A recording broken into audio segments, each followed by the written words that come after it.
हिंदी साहित्य संपूर्ण घटना चक्र क्विक रिवीजन विद आरती शर्मा। दोस्तों, आपको मेरा चैनल पसंद आए तो इसे लाइक करें, शेयर करें, सब्सक्राइब करें।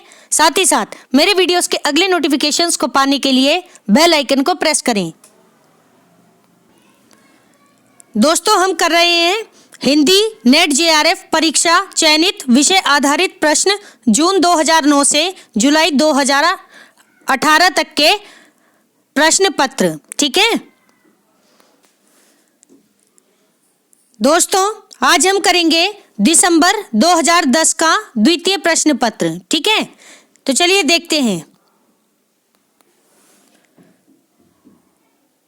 गौर करेंगे दोस्तों, यहाँ एक पंक्ति है, जरा ध्यान दें।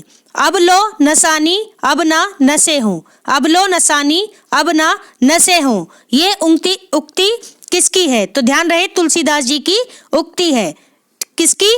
तुलसीदास जी की उक्ति है, अब लो नसानी अब ना नसे हूं। ठीक है, फिर है अगला प्रश्न, राउल वेल किसकी रचना है? तो रोड़ा कवि, रोड कवि या रोड़ा कवि, इनकी रचना है। दोनों व्यक्ति एक ही हैं। ठीक, राउल वेल रोड कवि की रचना है। अगला प्रश्न है, रामचरितमानस, पद्मावत, विनय पत्रिका एवं चंदायन, इनमें से अवधी भाषा की रचना कौन सी नहीं है? तो ऑप्शन थर्ड यानी विनय पत्रिका।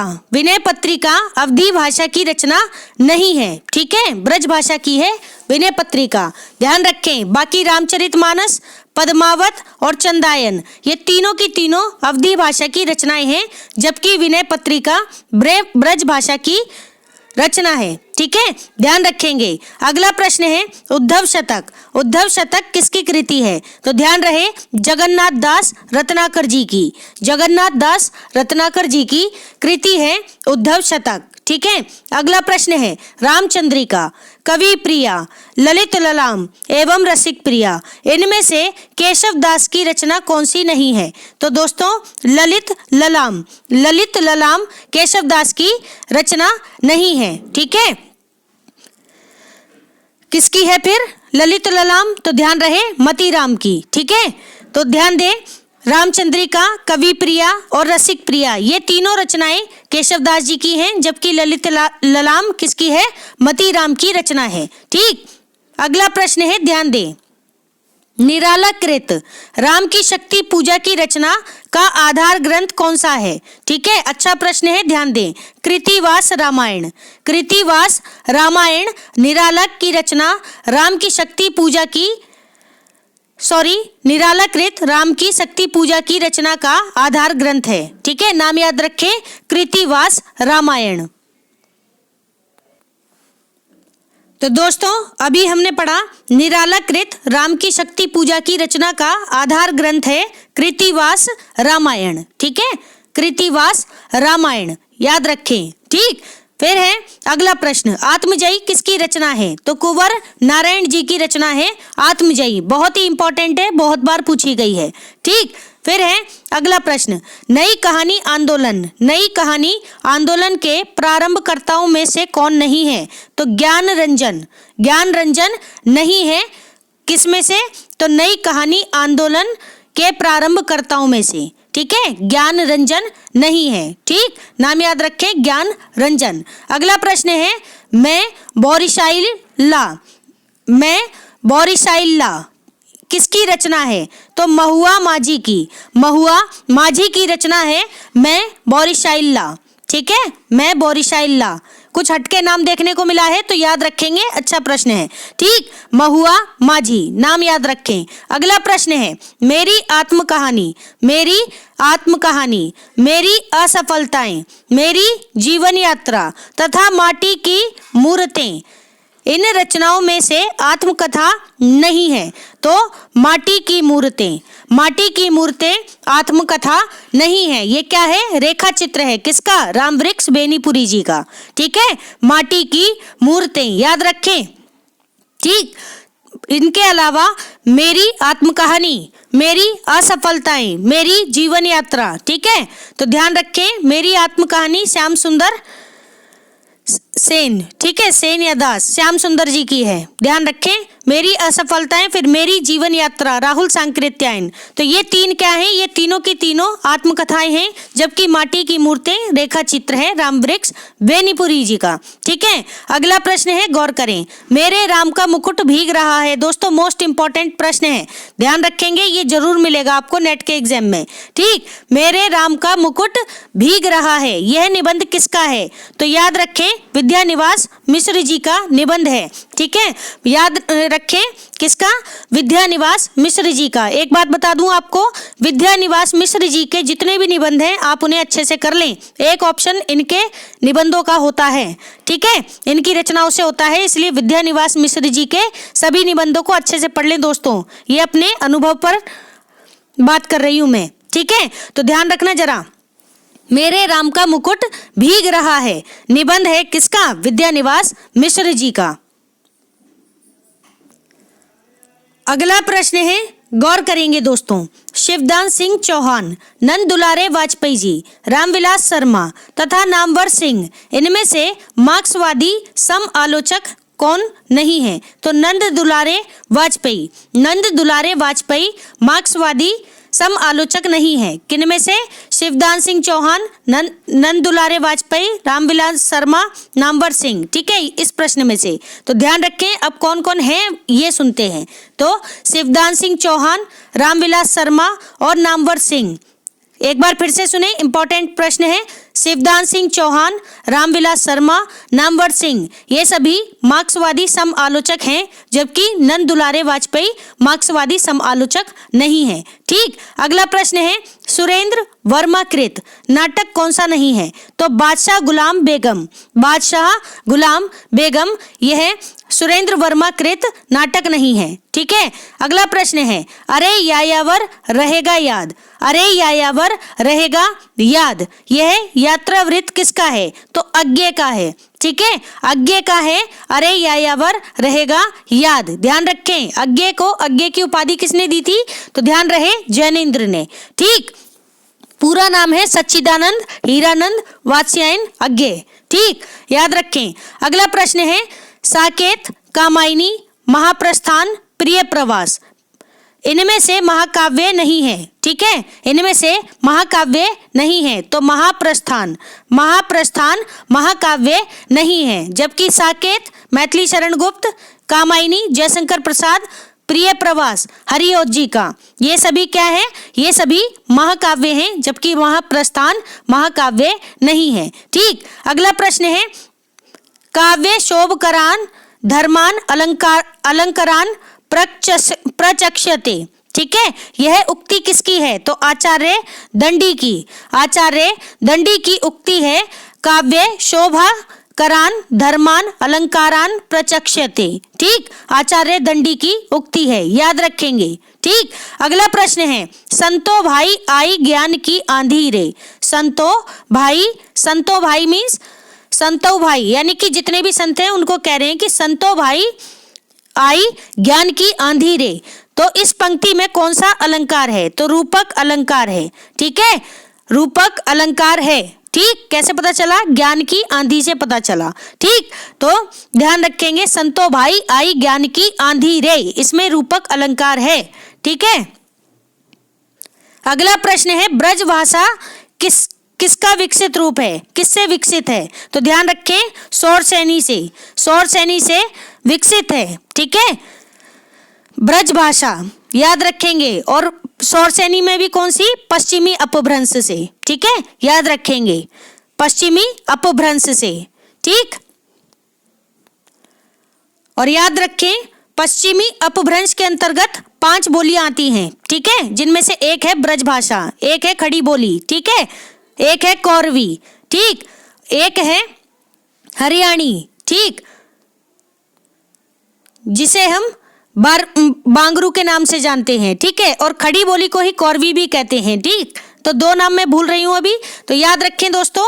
इसके लिए आप बोलियों के लिए या भाषा के लिए अगर वीडियो देखने हैं तो मेरे रामबाण संकलन नहीं, सॉरी, घटना चक्र के जो वीडियोस हैं वह देखें, उसमें मैंने डिटेल में सारी चीजें समझाई हुई हैं, तो आप जरूर देख लें, आपके सारे कॉन्सेप्ट क्लियर हो जाएंगे। और वीडियो देखने के बाद एक बार अपनी पुस्तकें जरूर पढ़ लें, ठीक है, ताकि चीजें माइंड में बैठ जाएं। ठीक, तो ध्यान दें दोस्तों, अगला प्रश्न देखते हैं। तो दोस्तों अभी हमने पढ़ा ब्रज भाषा किससे विकसित है, तो पश्चिमी शौरसेनी से या शौरसेनी अपभ्रंश से। ठीक है, शौरसेनी के अंतर्गत आती है पश्चिमी अपभ्रंश। ठीक, ध्यान रखें। अगला प्रश्न है डिंगल भाषा का संबंध किससे है, तो राजस्थानी साहित्य। डिंगल भाषा का संबंध राजस्थानी साहित्य से है। ठीक है, ध्यान रखेंगे। अगला प्रश्न है प्रकाशन काल के अनुसार हिंदी पत्रिकाओं का सही अनुक्रम क्या है, तो देखते हैं प्रकाशन काल के अनुसार। सबसे पहले कवि वचन सुधा। ठीक है, कवि वचन सुधा 1867 ईस्वी 1867 ईस्वी। फिर है हिंदी प्रदीप 1896 ईस्वी। हिंदी प्रदीप 1896 ईस्वी। फिर है नागरी प्रचारिणी पत्रिका 1896 ईस्वी, यानी सेम ईयर। जिस वर्ष हिंदी प्रदीप आई उसी वर्ष नागरी प्रचारिणी पत्रिका भी आई 1896 ईस्वी। फिर है सरस्वती पत्रिका, इसका प्रकाशन काल है 1900 ईस्वी। ठीक है, 1900 ईस्वी। तो याद रखें दोस्तों, कवि वचन सुधा 1867 ईस्वी, हिंदी प्रदीप 1896 ईस्वी, बालकृष्ण भट्ट थे। ठीक है, इसके संपादक। फिर याद रखें नागरी प्रचारिणी पत्रिका 1896 ईस्वी। फिर है सरस्वती 1900 ईस्वी, जिसमें चिंतामणि उस समय संपादक थे। ठीक है, 1903 में महावीर प्रसाद द्विवेदी जी सरस्वती पत्रिका के संपादक बने, ये बात भी याद रखें दोस्तों। ठीक है, अगला प्रश्न है गौर करें, काल के अनुसार रचनाकारों का सही अनुक्रम क्या है, तो सबसे पहले देखते हैं रचनाकार हैं लाला श्रीनिवास दास। कौन? लाला श्रीनिवास दास जी, जिनका उपन्यास है परीक्षा गुरु। ठीक है, ध्यान रखें। तो लाला श्रीनिवास दास, इनका समय है 1850 से 1907 ईस्वी। 1850 से 1907 ईस्वी। फिर है प्रेमचंद। कौन? प्रेमचंद, यानी सबसे पहले कौन आए? लाला श्रीनिवास दास जी। फिर आए प्रेमचंद। प्रेमचंद का समय क्या है? 1880 से 1936 ईस्वी। 1880 से 1936 ईस्वी। फिर आए अमृतलाल नागर जी। अमृतलाल नागर जी, इनका समय है 1916 से 1990 ईस्वी। 1916 से 1990 ईस्वी। फिर है कमलेश्वर जी। कमलेश्वर जी का समय है 1932 से 2007 ईस्वी। 1932 से 2007 ईस्वी। ठीक है, इस तरह हमने देखा कि सबसे पहले लाला श्रीनिवास दास, फिर प्रेमचंद, फिर अमृतलाल नागर जी, फिर कमलेश्वर जी। ठीक है, तो ये सभी काल के अनुसार रचनाकार हैं। ठीक है, ध्यान रखेंगे। अगला प्रश्न है गौर करें, रचनाकारों का सही अनुक्रम क्या है, तो सबसे पहले रचनाकार हैं जयशंकर प्रसाद जी। इनका समय है 1890 से 1937 ईस्वी। 1890 से 1937 ईस्वी, याद रखें। फिर है निराला, सूर्यकांत त्रिपाठी निराला, इनका समय है 1896 से 1961 ईस्वी। 1896 से 1961 ईस्वी। फिर है सुमित्रा नंदन पंत जी, इनका समय है 1900 से 1977 ईस्वी।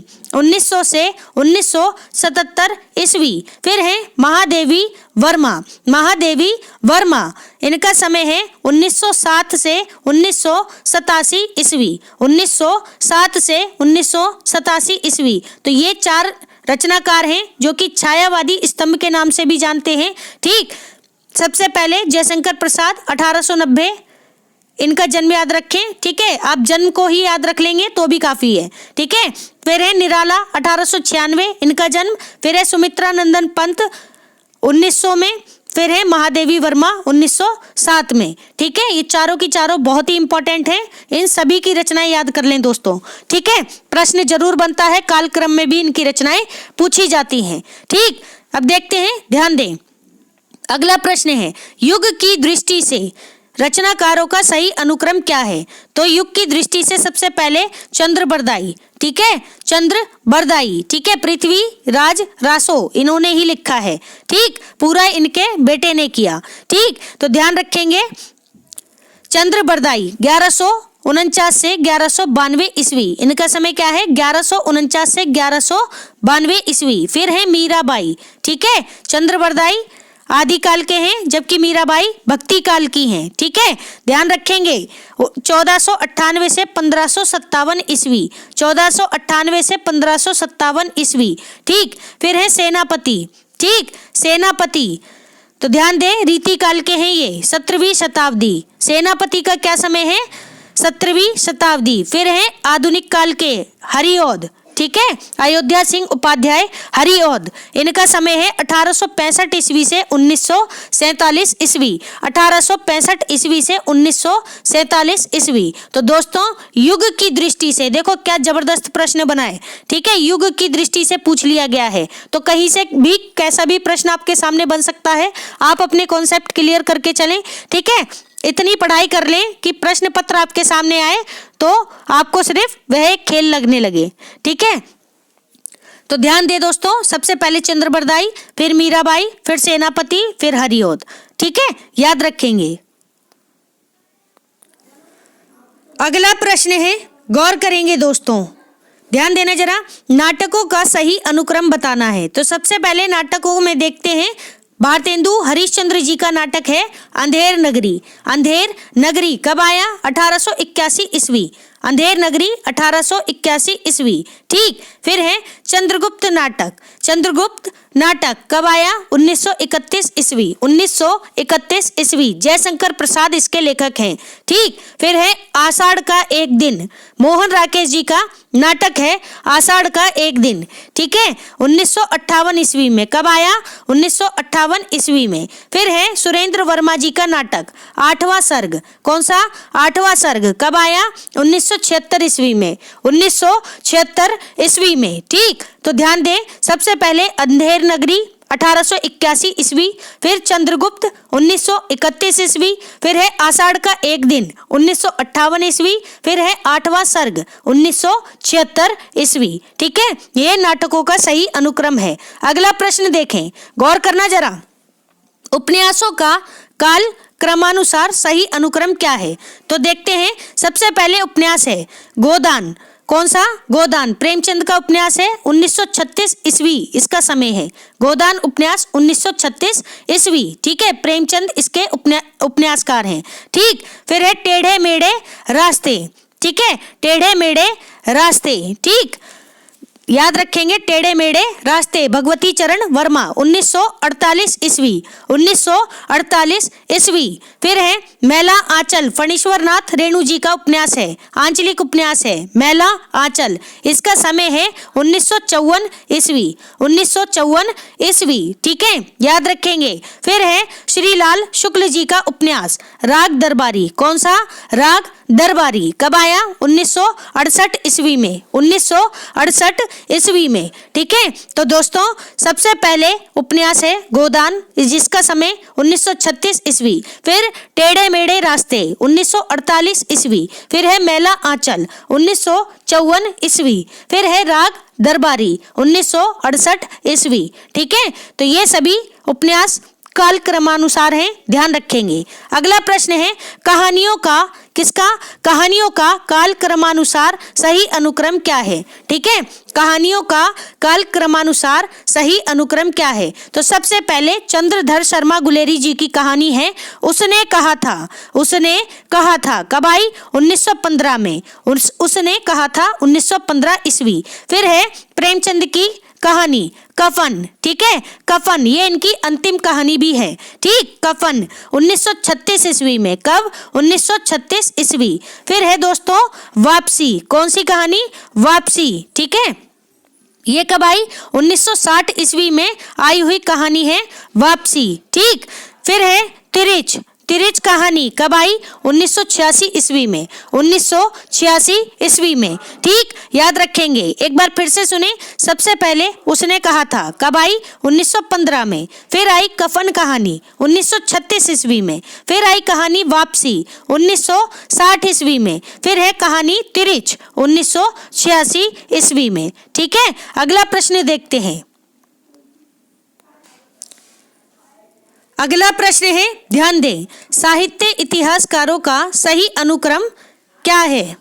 ठीक है, तो साहित्य इतिहासकार यानी कि हिंदी साहित्य का इतिहास जिन्होंने लिखा है, तो ये पूछ रहे हैं कि उनका सही अनुक्रम क्या है। तो सबसे पहले, ठीक है, सबसे पहले गारसा दा तासी, गारसा दा तासी, ठीक है, इन्होंने साहित्य इतिहास लिखा, फ्रेंच भाषा में लिखा, ठीक है, ध्यान रखेंगे। फिर आए शिव सिंह सेंगर जी, कौन? शिव सिंह सेंगर जी, ठीक है। फिर है रामचंद्र शुक्ल जी, इनका साहित्य इतिहास कब आया?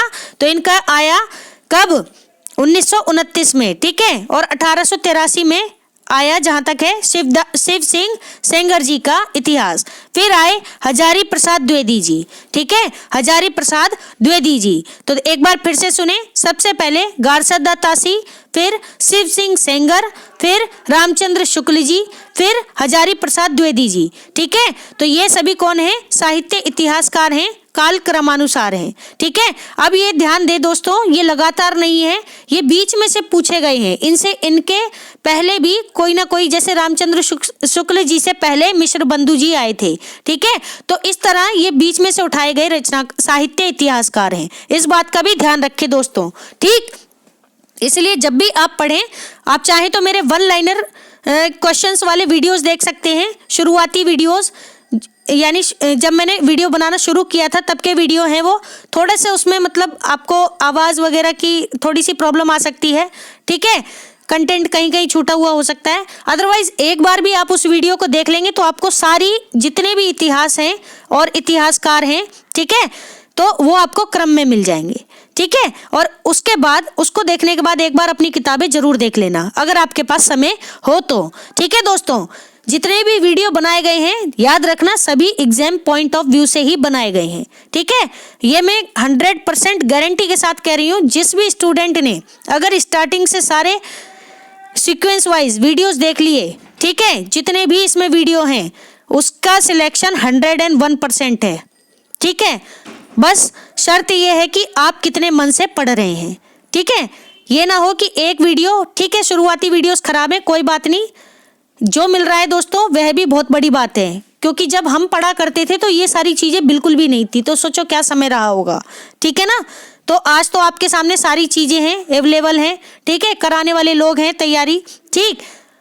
बस ये है कि आपको तसल्ली से दिन में, अपने लिए दिन में, रात में, जैसी भी आपकी सुविधा हो, अपने लिए समय निकालना है और दिन में 1-2 बार जितने वीडियो हो सके टारगेट सेट करके आप वीडियो देखें। और अगला वीडियो जब भी देखें जब पिछले वीडियो की आप रिवीजन कर लें, ठीक है। इससे क्या होगा कि आपने जो एक बार वीडियो देखा है उसको जब नेक्स्ट डे आप दोबारा देखेंगे तो वो परमानेंट आपकी मेमोरी में सेव होगा, ठीक है। बाकी आपकी जैसी सुविधा रहे आप वैसे स्टडी करें, ठीक है दोस्तों। लेकिन मैं यही कहूँगी, अपने साथ किसी भी प्रकार की लापरवाही मत करना दोस्तों, ठीक है, क्योंकि सिर्फ यही एक हथियार है जो आपको किसी के सामने झुका नहीं सकता, ठीक है। इससे सिर्फ आपको समृद्धि मिलेगी, ठीक है, मान सम्मान सब कुछ मिलेगा, ठीक है। कुछ दिन की मेहनत है, आप कर लें, मन से बैठ के पढ़ाई करें, ठीक है। एग्जाम होने तक, और एग्जाम हो भी जाए ना उसके बाद भी पढ़ना शुरू करें। इतना पढ़ें, बार बार पढ़ें। हम क्या करते हैं, हमारी आदतें हैं कि एग्जाम हो जाता है, हम बैठ जाते हैं, फिर इंतजार करते हैं अगले नोटिफिकेशंस का कि नोटिफिकेशन आएंगे तब फॉर्म भरेंगे, तब हम तैयारी शुरू करेंगे। आपको वो गलती नहीं करनी है, ठीक है। आप डेली बेसिस पे अपनी तैयारी करें, चाहे 15 मिनट पढ़ें, ठीक है, लेकिन आप अपनी कॉन्टिन्यूटी बना करके चलेंगे, ठीक है। गैपिंग जहां आपने कर दी, समझ लीजिए लिंक वहीं खत्म हो जाएगा और आप अपनी तैयारी अच्छी नहीं कर पाएंगे। मैं ये सिर्फ अपने वीडियो के व्यूज बढ़ाने के लिए नहीं कह रही हूँ, मैं आपको ये बता रही हूँ कि पढ़ते कैसे हैं, ठीक है। जो आलस आ जाता है ना, आपने एक दिन का भी गैप कर दिया तो दोस्तों नेक्स्ट डे आप दूसरा वीडियो देख ही नहीं पाएंगे, गारंटी ले लीजिए मेरी इस बात की, ठीक है। वो आपको मूड बनाना पड़ेगा, आपको मन पूरा सेट करना पड़ेगा, 1 हफ्ता लग जाता है पूरा फिर मन बनाने के लिए, समझ रहे हैं मेरी बात, ठीक है। तो कंटिन्यूशन में रहे, चाहे शादी आए, ब्याह आए, कितने भी त्योहार आए, कुछ भी, ये हिंदुस्तान में तो जागरण चलता ही रहता है, ठीक है। तो उन चीज़ों से हटकर आप अपने आप को कितनी प्रायोरिटी दे रहे हैं ये मैटर करता है, ठीक है। और यही फोकस आपको बताएगा, यही प्रायोरिटी आपको बताएगी कि आप कितनी जल्दी सफल होंगे, समझ रहे हैं मेरी बात? ठीक है। और अगर जो भी स्टूडेंट्स मेरे इन वीडियो तक पहुंच रहे हैं तो वह कोई सामान्य विद्यार्थी नहीं है, इस बात को ध्यान रखें। ठीक है, बहुत ही धैर्य चाहिए होता है यहाँ तक पहुंचने के लिए। ठीक, नहीं तो लोग 1 से 2 वीडियो देखते हैं और साइड हट जाते हैं। समझ रहे हैं मेरी बात? अगर आप यहाँ तक पहुंचे हैं तो पहली चीज याद रखें कि आप सफलता के बहुत ही करीब हैं दोस्तों।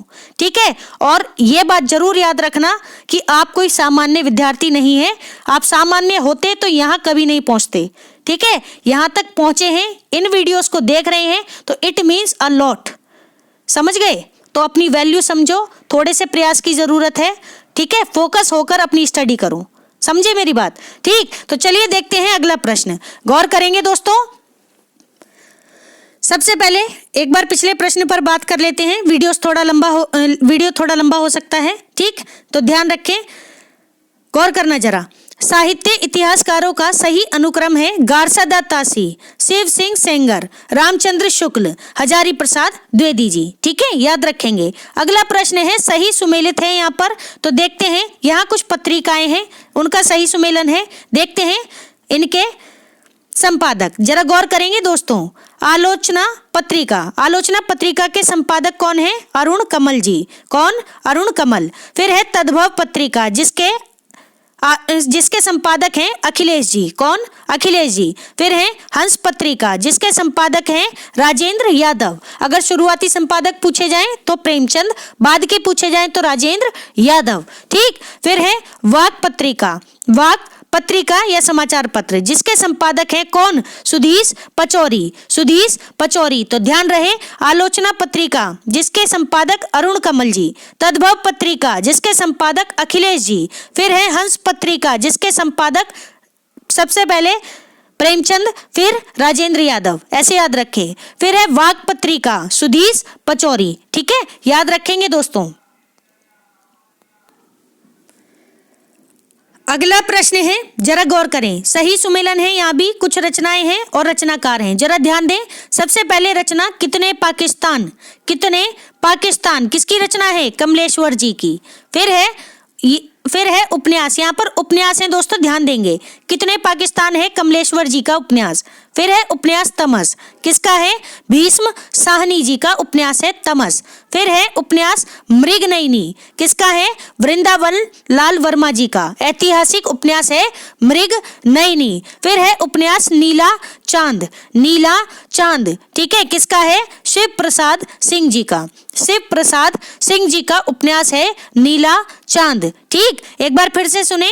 कितने पाकिस्तान किसका है? कमलेश्वर जी का उपन्यास है तमस, भीष्म साहनी, मृगनयनी, वृंदावन लाल वर्मा। फिर है नीला चांद, शिव प्रसाद सिंह जी। ठीक है, रचना और रचनाकार दोनों ही याद रखेंगे। अगला प्रश्न है, ध्यान दें, सही सुमेलित है ये भी। इसमें कुछ कहानी है, कहानीकार हैं और कहानी है, तो जरा ध्यान दें।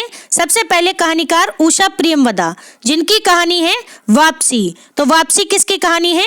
उषा प्रियमवदा की। ठीक है, अभी हमने कुछ देर पहले क्रम में भी देखा था इस कहानी को। ठीक है, क्रम वाले प्रश्न में, तो ध्यान रखें, उषा प्रियमवदा की कहानी है वापसी। फिर है अमरकांत जी की कहानी है दोपहर का भोजन, अमरकांत। फिर है मोहन राकेश जी, इनकी कहानी है परमात्मा का कुत्ता। किसकी कहानी है? मोहन राकेश जी की कहानी है परमात्मा का कुत्ता। ठीक, फिर है विशंबरनाथ शर्मा कौशिक जी, इनकी कहानी है ताई। कौन सी? ताई कहानी। ठीक है, तो ध्यान दें, सबसे पहले कहानी वापसी, जिसकी रचनाकार कौन है? उषा प्रियमवदा। ठीक है, ऐसे ही अगली कहानी है दोपहर का भोजन, किस रचनाकार है? अमरकांत जी। फिर है परमात्मा का कुत्ता, जिसके रचनाकार हैं मोहन राकेश जी। ठीक है, फिर है ताई कहानी, जिसके रचनाकार हैं विशंबरनाथ शर्मा कौशिक जी। ठीक है, याद रखेंगे सभी कहानी एवं कहानीकारों को। ठीक, अगला प्रश्न है, जरा ध्यान दे दोस्तों, सही सुमेलित है, नाटक है और उनके लेखक। तो देखते हैं सबसे पहले नाटक रक्षाबंधन किसका है? हरि कृष्ण प्रेमी जी का। रक्षाबंधन किसका है? हरि कृष्ण प्रेमी जी का नाटक है रक्षाबंधन। फिर है अंधा कुआं, ठीक है, अंधा कुआं किसका नाटक है? लक्ष्मी नारायण लाल का। लक्ष्मी नारायण लाल का नाटक है अंधा कुआं। दोस्तों यहाँ एक बात बता दूं, एक नाटक और है अंधा युग, एक नाटक है अंधा कुआं। तो दोस्तों ध्यान रखेंगे, जब बात आएगी नाटक अंधा कुआं की तो इसके रचनाकार होंगे लक्ष्मी नारायण लाल जी, ठीक। लेकिन जब बात आएगी नाटक अंधा युग की तब रचनाकार होंगे कौन? धर्मवीर भारती, ठीक है। तो ये कंफ्यूजन होती है, नाम एक जैसे लगते हैं नाटकों के, तो आपको ये बातें समझनी है, ठीक।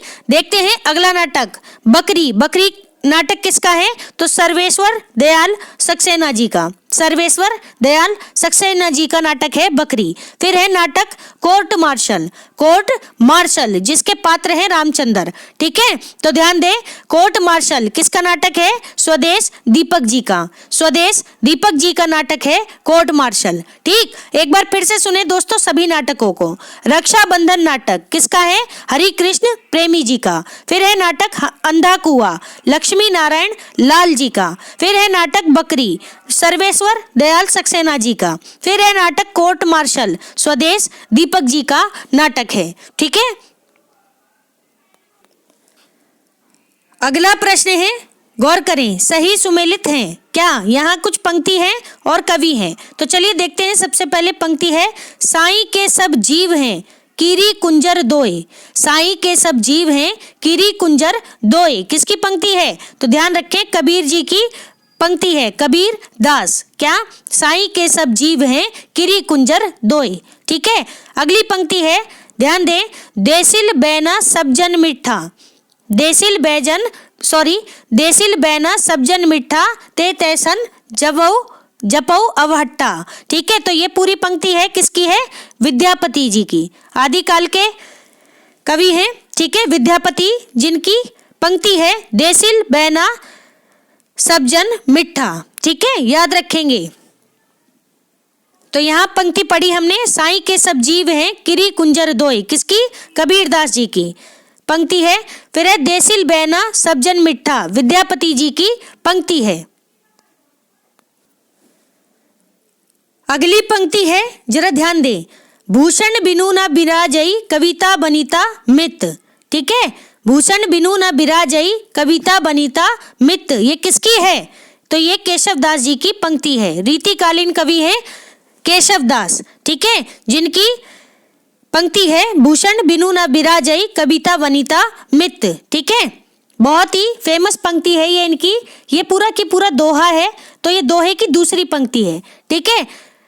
तो ध्यान रखेंगे दोस्तों, एक बार आप देख लें, मेरे वीडियोस में वैसे है पंक्ति वाली वीडियो देखेंगे रीतिकाल की, तो उसमें आपको ये पंक्ति मिल जाएगी, ठीक। केशव दास इसके रचनाकार हैं। भूषण बिनु न बिराजई कविता बनीता मित। फिर है अगली पंक्ति, कौन सी? नैन नचाए कही मुस्काए। नैन नचाए कही मुस्काए लला फिर आइयो खेलन होरी। नैन नचाए यानी आंखें नचाकर, ठीक है, और मुस्कुराकर कहते हैं, क्या कहते हैं? लला फिर आइयो खेलन होरी। ब्रज भाषा में लला यानी बेटा, ठीक है। किसी भी बच्चे को जो लड़का होगा उसको लला कहेंगे और जो लड़की होगी उसको लली कहेंगे, ठीक है, ब्रज भाषा में। तो ध्यान दें, किसकी पंक्ति है? पद्माकर जी की पंक्ति है। किसकी? पद्माकर जी की पंक्ति है। नैन नचाए कही मुस्काए लला फिर आइयो खेलन होरी, ठीक। तो दोनों पंक्तियां याद रखेंगे दोस्तों। अगला प्रश्न देखते हैं। अगला प्रश्न है, गौर करें, सही सुमेलित प्रश्न है, कृति है और कृतिकार। सबसे पहले कृति है संसद से सड़क तक। संसद से सड़क तक किसकी कृति है?